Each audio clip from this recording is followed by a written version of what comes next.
Locked On Seahawks, your daily Seattle Seahawks podcast. Part of the Locked On Podcast Network, your team every day.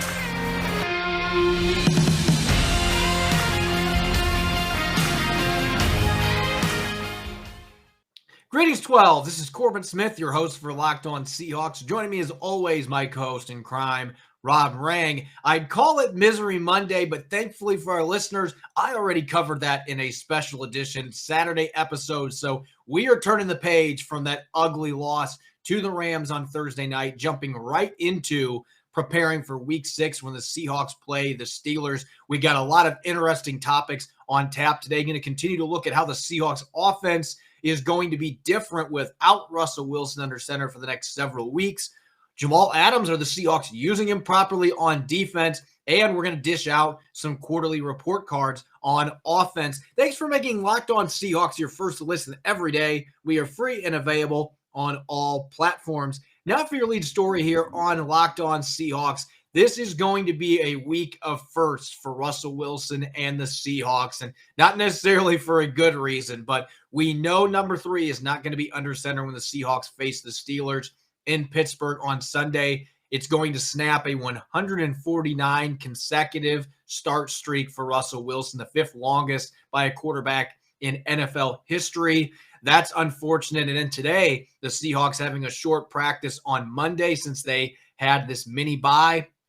No Russell Wilson on the field in uniform. He was out there sporting street clothes, but it was the first practice of his career that he was not at least limited. He has always participated in practice, even when he had the knee injury in 2016. And this was the first practice where all he could really do was be a celebratory coach on the field. And it's going to take an adjustment period for everybody involved, including Wilson himself. Yeah, it is going to be an adjustment period. At the same time, as you said, he was on the field, and the Seahawks are fortunate that they have one of the better backup quarterbacks in all of the NFL. And it's not like the Seahawks are going to be playing one of the best teams in all of the NFL. The Pittsburgh Steelers have had their struggles also. And I think the Seahawks fans should be a little bit comforted by the fact that Geno Smith pretty damn well when he had his opportunity against the Los Angeles Rams, a team that has a much more formidable defense than the Pittsburgh Steelers have. And so, again, I think that obviously the injury to Russell Wilson is earth-shattering from a Seahawks perspective. But at the same time, because you do have a quality backup quarterback in Geno Smith, one who has started many games over his career, who came into this last week's performance against the Los Angeles Rams and promptly threw a touchdown, then I think that you have to have a little bit of confidence that all could be well. And if Russell Wilson is able to get back onto the field, perhaps in that earlier 4-week window, rather than the latter 4-week window that some have been suggesting, then there is still a possibility the Seahawks may be just fine without number 3 ready to go immediately. Yeah, I talked about this a little bit on Saturday. There are reasons for optimism with Geno Smith under center when you consider the schedule that the Seahawks have coming up. The Steelers' defense is pretty good, but they have had their share of issues during this season. They have the same record as the Seahawks at 2-3. They do have a really good win against the Buffalo Bills. The Broncos are a solid team. They beat this weekend. But otherwise, it's been a rough start for the Steelers. And then you get the Saints the following week, who have been really good a few of their games. They've also had a few games where they have not been so good. And a lot of that has gone with how Jameis Winston has played under center, running their offense. And then you have the Jaguars in Week 8, who have yet to win a game, and that looks to be a sinking ship. We've already seen John Gruden resign from his coaching position with the Raiders. I'm wondering if Urban Meyer is even going to be on the sideline in Week 8. It seems like that situation is trending towards him potentially being out in some way, shape, or form. So this is a suitable schedule to not have Russell Wilson. They still got to go out and they got to win games, but if Geno Smith can come close to replicating what he did on Thursday night and he's able to produce some efficient drives, be accurate with the football, don't turn it over. That was a big issue for him with the Jets. With the weapons they've got around him, he never had a DK Metcalf or a Tyler Lockett when he was playing in New York. He's got Gerald Everett now coming off the COVID list. They've got a quality stable of running backs. Chris Carson could be back this weekend after missing Thursday's game with a neck issue. So they've got plenty of weapons. And I thought the O-line played really well in front of him against a ferocious front seven for the Rams. If that line can play the way they did down the stretch on Thursday night, I think this offense is going to be okay. And again, I don't want to say that Geno Smith is better than Russell Wilson, because you and I both know that's not even close to being the case. But they do have one of the better backup quarterbacks in the league, a player in Geno Smith that has started a lot of games. And the fact that he is an athletic quarterback with a big arm, you should be able to run your entire playbook with him. And quite frankly, Shane Waldron looked pretty darn comfortable calling an offense for him on Thursday night. Seahawks fans have to hope that that carries over into the first start he's had since way back in 2017. Yeah, but that's the thing. As you just articulated, Corbin, I mean, you think about the quarterbacks that the Seattle is going to be facing here. Now, Russell Wilson is so darn good that he was, the best player on the field often. And so there were many games where the quarterback was so good for the Seahawks that they were able to win games that, frankly, they should have lost.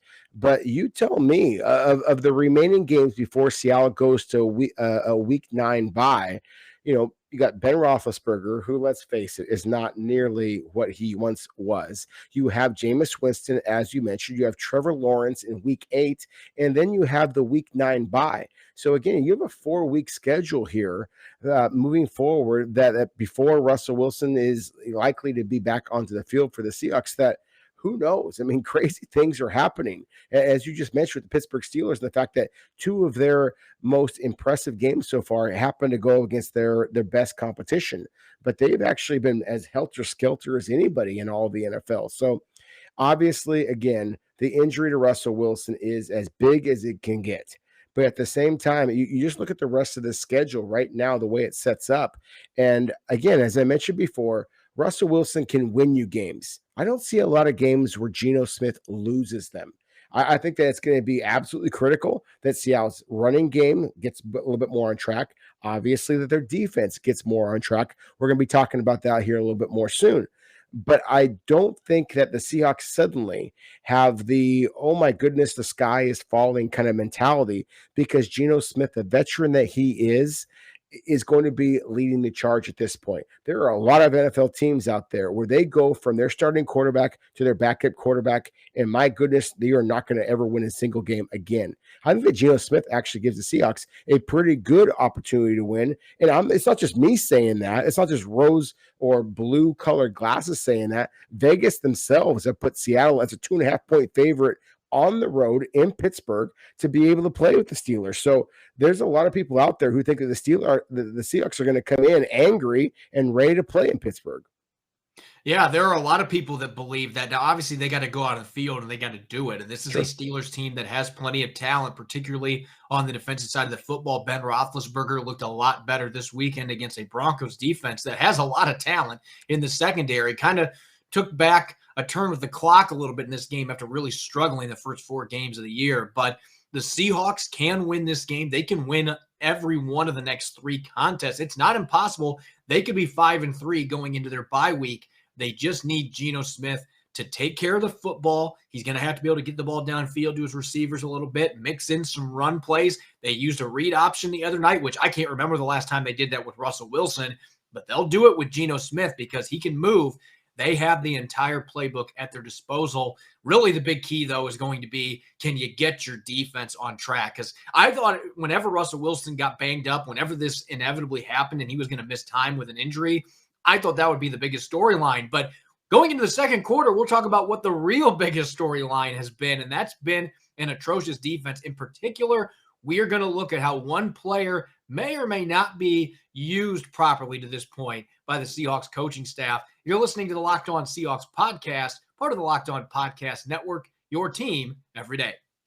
Does this sound familiar? You've got one device that lets you catch the game live, another to let you stream your favorite shows. You're watching sports highlights on your phone, and you've got your neighbor's best friend's login for the good stuff. Well, I want to tell you about a simple way to get all the entertainment you love without the hassle, and a great way to finally get your TV together. It's called DirecTV Stream, and it brings your live TV and on-demand favorites together like never before, so you can watch your favorite sports, movies, and shows all in one place. That means no more juggling remotes, no need to buy another device ever again. And the best part, there's not an annual contract. So get rid of the clutter and the confusion and get your TV together with DirecTV Stream. You can learn more at directv.com. That's directv.com. Welcome back to the Locked On Seahawks podcast, Monday edition. I'm your host, Corbin Smith, joined as always by Rob Rang. The Seahawks, the last 4 weeks, they joined exclusive company for the wrong reasons. They became just the fourth defense in NFL history since the merger to give up 450 total yards or more in 4 consecutive games. And it's weird saying this because it should be shocking, but we know this defense last year was on pace to obliterate the yards record. And obviously not a record you want to break, but the fact that this has happened now 2 consecutive seasons to open the year in the first month or so, that they have been this historically bad, it's an indictment on the players. It's an indictment on the coaching staff. I want to talk in particular about one player and how the Seahawks have chose to use him up to this point, and that is Jamal Adams. He has been a player under much scrutiny. You go back to Thursday night's game, that pass that Matt Stafford threw to Deshaun Jackson that was badly underthrown. Jamal Adams is going back in too deep coverage, wasn't able to turn and track the football. That play was really difficult for him to make. There was also a touchdown that he gave up one-on-one in man coverage against Tyler Higbee where he just flat out got burned. You don't expect a $17 million a year safety to make mistakes like that. And unfortunately, it's happened too much, and we haven't seen the impact plays. But at this point, Rob, I think it's worth discussing because you and I both know how big of a talent Jamal Adams is, how he can disrupt offenses, and he's such a unicorn, a very unique skill set.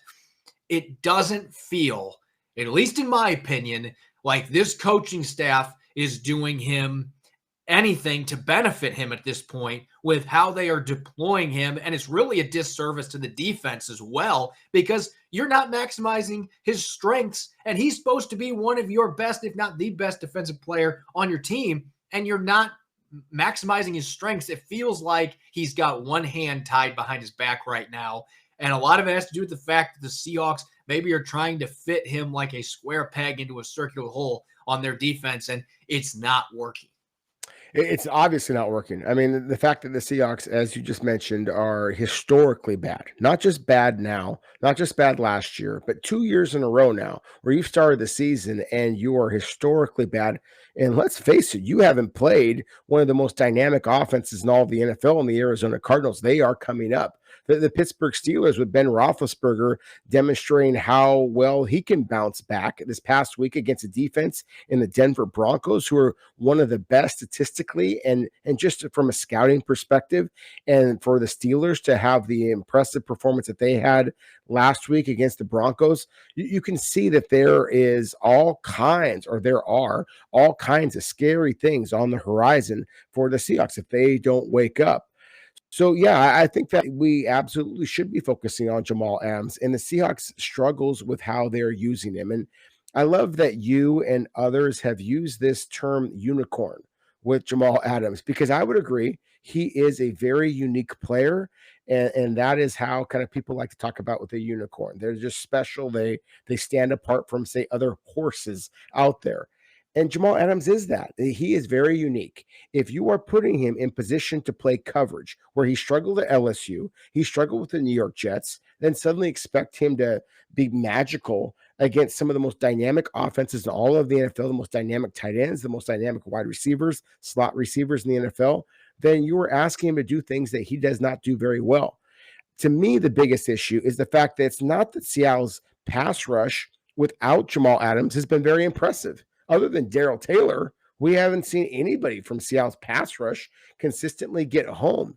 So why not use Jamal Adams in that way, especially when you were desperate for a pass rush? So to me, that's the thing, is that, again, this idea of a unicorn.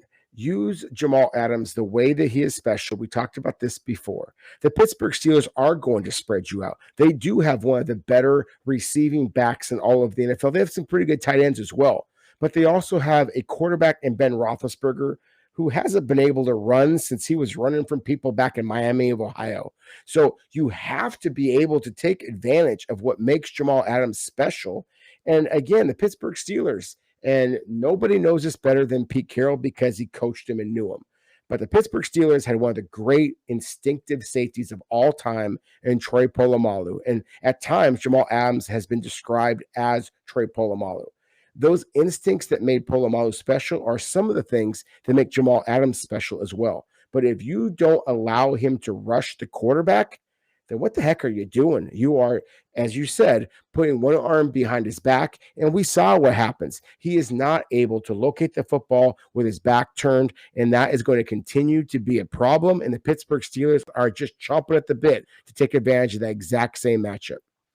And I will say this. I wrote an article about this particular issue earlier today on the Seahawk Maven, 1,500 words looking at this issue.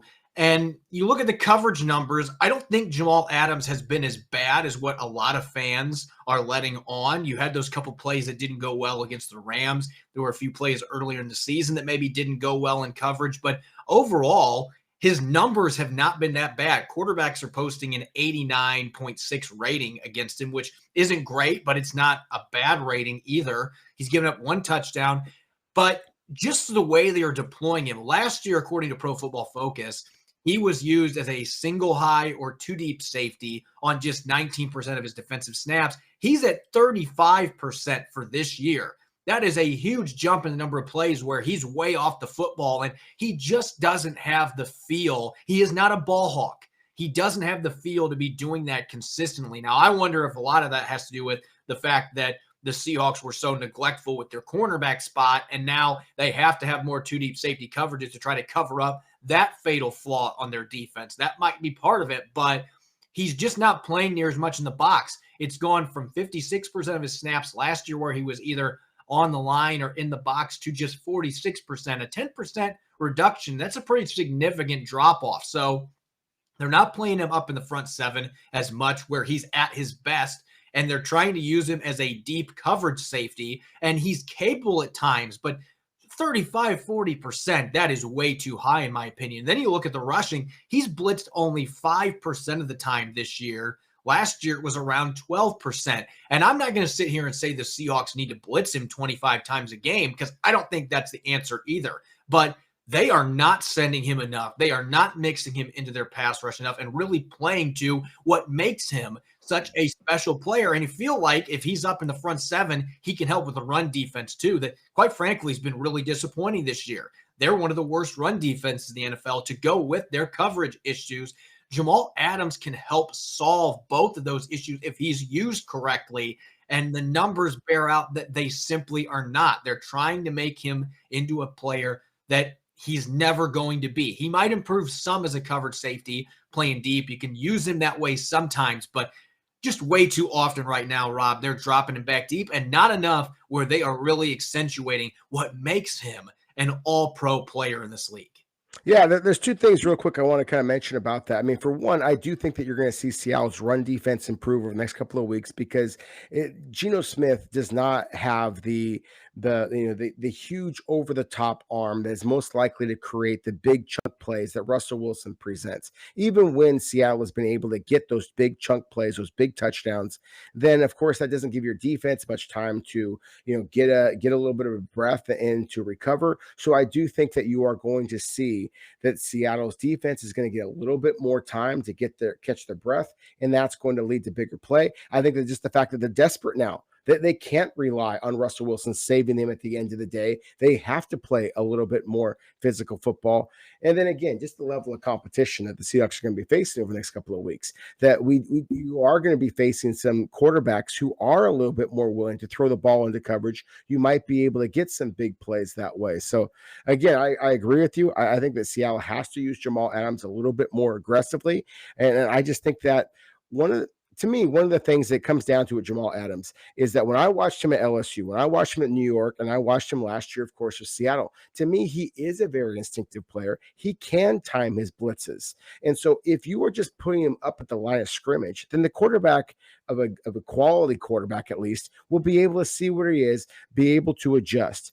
But when was the last time that you saw a safety from Seattle, especially Adams, really rushing, completely changing his primary initial look and then rushing towards the line of scrimmage and timing the blitz effectively, right as the ball is snapped? That's where Jamal Adams is special, that initial quickness. And so you have to just say, hey, we are going to blitz on this play. We're going to wait until the very last second, and we're going to be aggressive. And it's on the rest of the defense, as well as Adams, to be able to adjust. Are you creating some opportunities for the quarterback to make a big play over the top? Sure. But you were doing that against some of the very talented quarterbacks in all of the NFL, the Matt Staffords of the league. Kirk Cousins, it's funny how people blast him. That's one of his strengths, is his pre-snap diagnosis. That has never been one of the strengths with Roethlisberger. It's never been one of the strengths, obviously, with Trevor Lawrence. I mean, certainly not with Jameis Winston. So use that and attack rather than playing off the way that they have and basically just taking what the offense is willing to give you. And Coach Carroll was talking about this on Friday. He was saying that one of the big reasons they haven't blitzed Adams near as much this year has been because of the formations they've been facing. And he even said it's about the amount of spread they've been seeing. And I'm just going to say this. Every team is facing spread offenses in today's NFL. It is going to be that way for the rest of time. I mean, we've seen that move up to the NFL from high school and college football. Teams are going to spread you out. They're going to get 3, 4, 5 receivers in the field. But you look at the Seahawks defense statistically this year, they are number one among defenses in the number of plays that they have faced opponents that have had 2 backs on the field. They are also in the top 3 for the number of plays on defense where opponents have had multiple tight ends.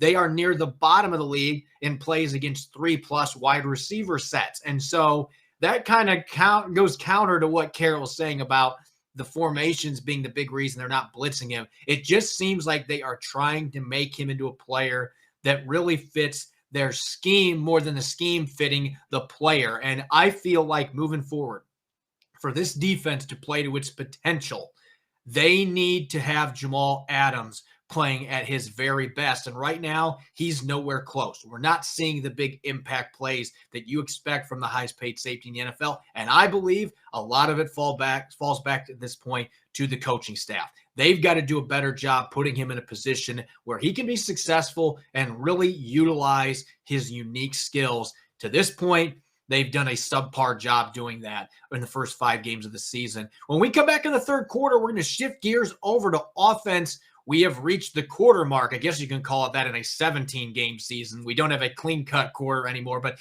we are going to hand out grades for each of Seattle's offensive positions in our quarterly report card. You won't want to miss it. You're listening to the Locked On Seahawks podcast, part of the Locked On Podcast Network, your team every day.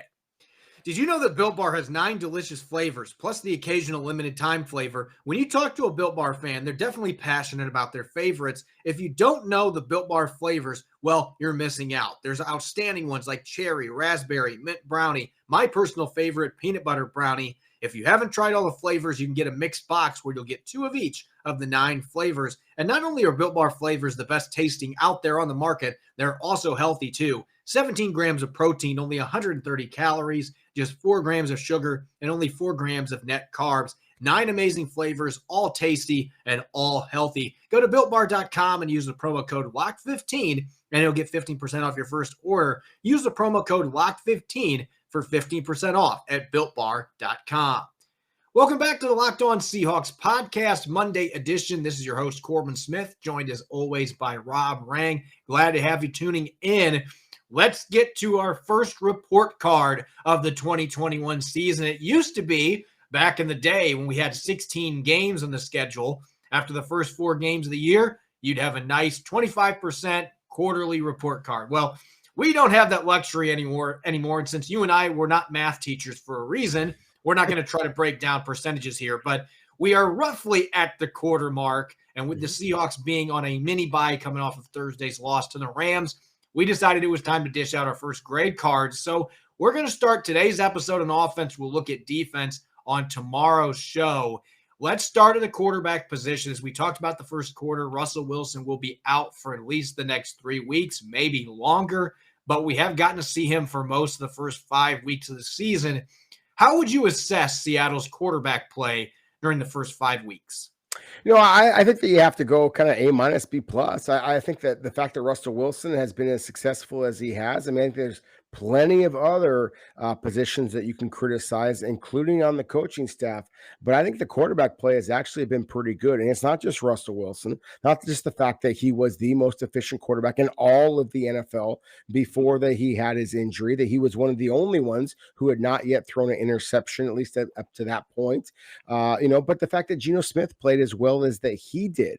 I think that you can criticize the quarterback because obviously at the end of the game, you have to score more points than your opponent. And the fact that Seattle is 2-3 at this point and has been outplayed by some of the other quarterbacks. If you just look at a comparison between Seattle's quarterbacks and some of the other quarterbacks that they faced, sure, you can be critical. But I think that the quarterback play, specifically the quarterback play, has been one of the strengths for the Seahawks. And one of the reasons why their 2-3 record at this point is still pretty surprising, at least to me. I'm going to give a B plus too. I can't go quite an A because we've had too many quarters where the Seahawks offense has gone MIA, and I think the quarterback's got to get a little blame there, especially the Titans game. I thought that he really did not play well at all in the second half. He's had a number of third quarters where he's really struggled. So I can't go as far as giving an A. When he's been on, he's been as good as any quarterback in the NFL. And I also bumped this grade up because I think Russell Wilson on his own, I think a B is just about right. But I think with how Geno Smith played in his limited action on Thursday night, I think a B plus is just about right. You saw a really confident, poised quarterback, something I never saw when he was in New York.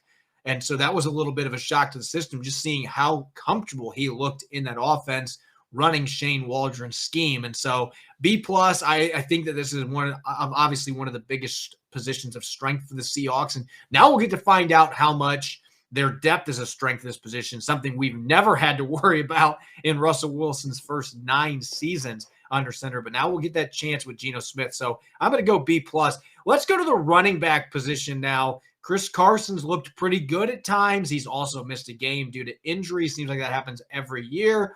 And he's had a couple games where he hasn't been quite as effective. How have you viewed the running back room in these first 5 games? I would struggle giving them anything higher than a C. It's been average at best. Chris Carson is talented. Alex Collins has shown all kinds of flashes. I've been impressed by what I've seen in limited doses from DJ Dallas and Travis Homer as well.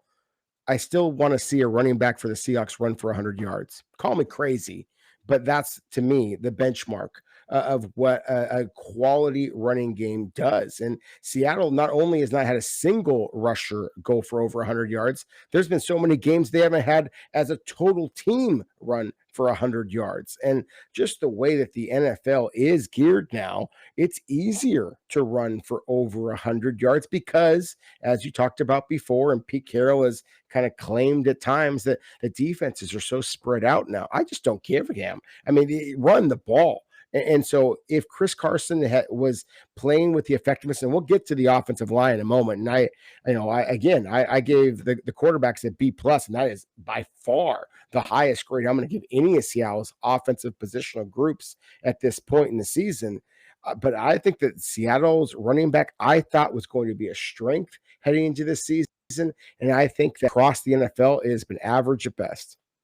Yeah, I'm going to go with a B minus. I'm going to be a little more generous just because what Alex Collins did in that 49ers game, checking in, second half, getting a lot of action, really was a difference maker, getting that win in Santa Clara. Chris Carson's had a couple games that he has looked really good. And I don't know that the production, we'll get to this here in a moment, but I don't know that the production issues really fall that much on this running back room. I think that they have gotten good contributions from a number of players.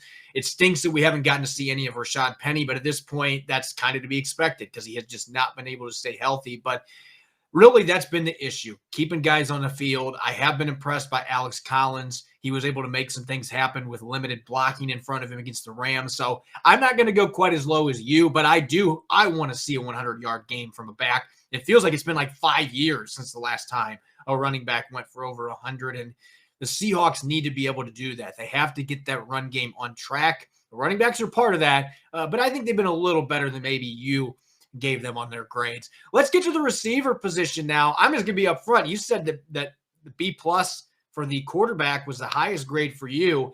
I've got to give the receiver group an A minus. I'm not going to go above that because DK Metcalf's had a few games. He wasn't quite as sharp as we expected. Tyler Lockett's had a few games here recently. He hasn't been quite as productive, but the huge games that he had the first 2 games this season, breaking Steve Largen's franchise record for the most yardage by receiver in the first 2 games. DK Metcalf's really come alive the last couple of weeks. The fact they've been able to overcome the fact that D. Eskridge has missed the last 4 games. He's going to miss more time on injured reserve with a concussion. They've gotten contributions from Freddie Swain. Penny Hart this last game made a few nice plays for him.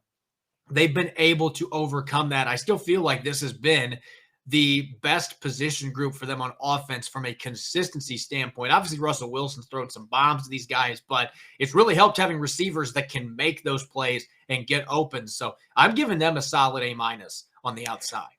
Yeah, I mean, I hear you. I disagree. I mean, I think that DK Metcalf is the most physically gifted wide receiver in all the NFL, in my opinion. And the fact that when they needed him to play big and go up and get jump balls, he doesn't. He falls down into the ground. They're calling on guys like Penny Hart, literally the most diminutive receiver on Seattle's roster, to kind of be that guy in the jump ball situations in the end zone. And he falls down when he needs to kind of get up and go after the football. Tyler Lockett is as consistent and reliable as it gets, and yet still he has struggled with inconsistency. I know that anything that's in his zip code, he's going to come down with. I mean, he's proven that over his career, but I just think for all of the talent that the Seahawks have at the wide receiver positions, I still want to see more. And it's not just, again, the fact that we tend to focus in on DK Metcalf and Tyler Lockett, but the fact that Freddie Swain, you see flashes, and it's not all his fault, but I think that you need to see a little bit more consistency from him. The fact that D. Eskridge at this point has been nothing, I think absolutely plummets the grade for me at this point at the wide receiver position. So again, I think I would give him a B.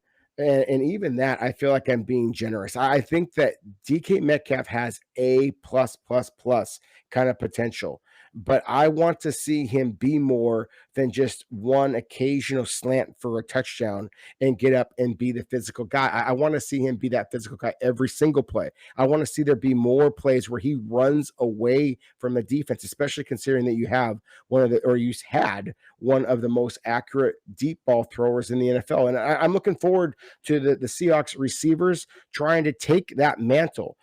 Geno Smith is going to need some help. And if the receivers don't give it to him over the next couple of games, Seattle's going to wind up losing several games in a row. And to me, this is the opportunity for the receivers to really, truly flex, not just do it in commercials or when everybody is talking about their blocking or whatever the case might be. You want to talk about players that can have a prime opportunity to step up, it would be the tight end group. And I'm just going to be upfront right now. I don't think this is because of the players they have at the position necessarily, but I'm giving a D plus to the tight ends because my expectations for this group were through the roof. And then week 1, they teased the living daylights out of us. The tight ends were really active. We saw a couple nice catches from Will Dissly. Gerald Everett had a touchdown.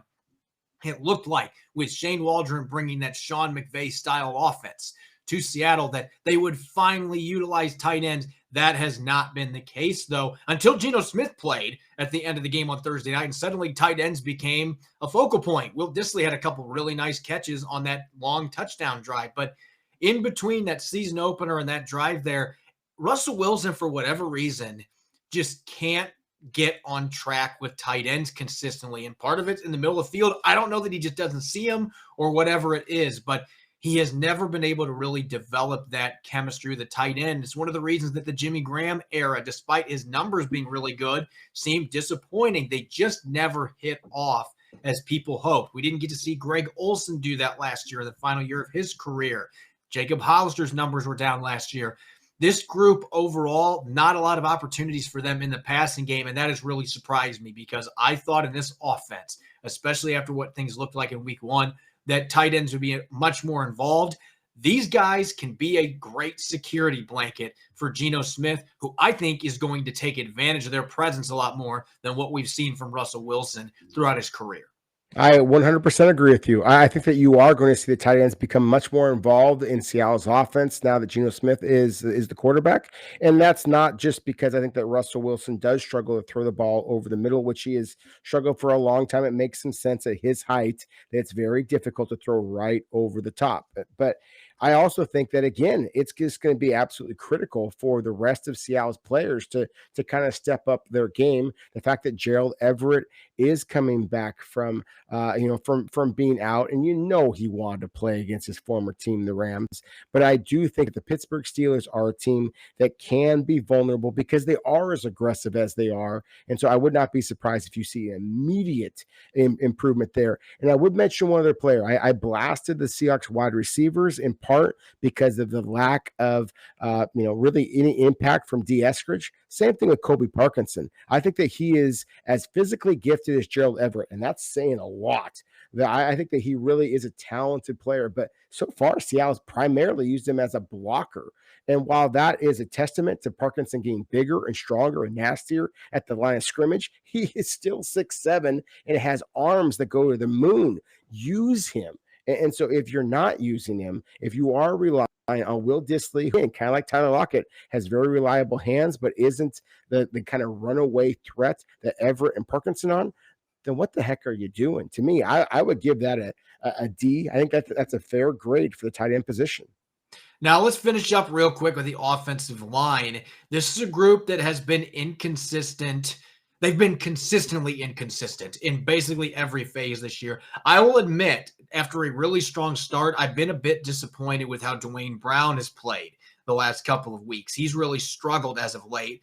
Getting Brandon Shell back was nice. They got decent reps out of Cedric Ogbuehi and Jake Kieran replacing him. Gabe Jackson's play has been kind of up and down. I thought he had a really good game, though, on Thursday against the Rams.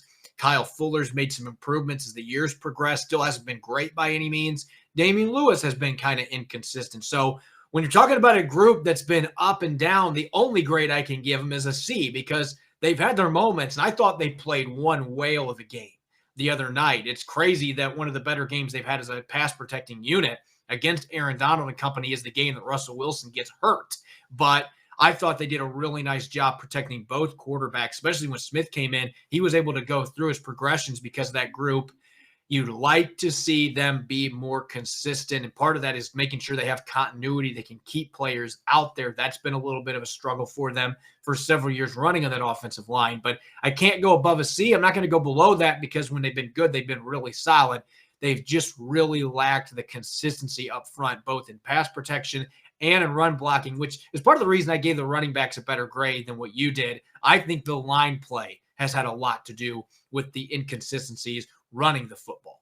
I agree, and I love that you just made that point at the end there about pass protection versus run blocking. I think that Seattle's pass protection has been about average, better than I think a lot of people probably should have been expecting, considering the fact that you had Brandon Shell go down early. You did have an undrafted rookie free agent and Jake Curran playing meaningful snaps.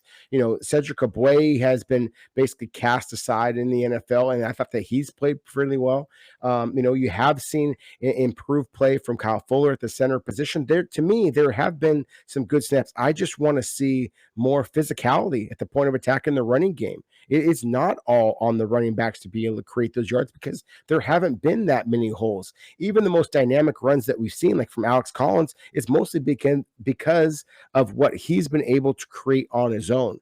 So I'm going to give this group a C+, which is frankly better than I think that a lot of people would give them. I think it's so easy to just blame the offensive line, but I love the fact that you mentioned how well that the Seahawks offensive line played against the Rams. That Rams front is no joke, and it's not their fault that that they lost that game and they lost their quarterback when he didn't even get sacked on the play in which he got injured. And that's the thing, is it's so easy for people to blame them, but I think that they've actually been one of the hidden strengths of Seattle's offense to this point in the season.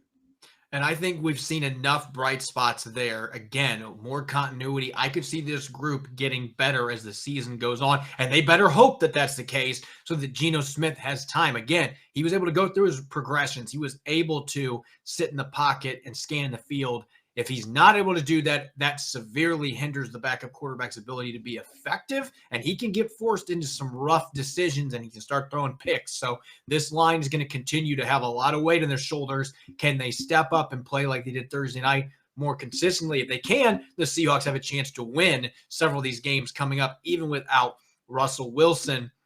Thanks for making Locked On Seahawks your first listen every day. Now make your second listen the Peacock and Williamson NFL show. Brian Peacock and former NFL scout Matt Williamson give you the expert NFL analysis in less than 30 minutes. It's free and available on all platforms. You can follow me on Twitter at Corbin Smith NFL. You can follow Rob at Rob Rang. Make sure to check out Locked On Seahawks on Apple Podcasts, Google Podcasts, and the all-new Odyssey app. That's AUDACY. Coming up on our Tuesday episode, it's Throwback Tuesday. We're going to revisit past matchups between the Seahawks and the Steelers. They usually only play every 4 years, but it's been just 2 years since their last matchup in Pittsburgh. Plus, we're going to take a look at what could potentially be some long-term changes coming with the first domino being Russell Wilson going down. Rob and I will discuss. You won't want to miss it. Thanks for listening in. Enjoy the rest of your Monday. Go Hawks.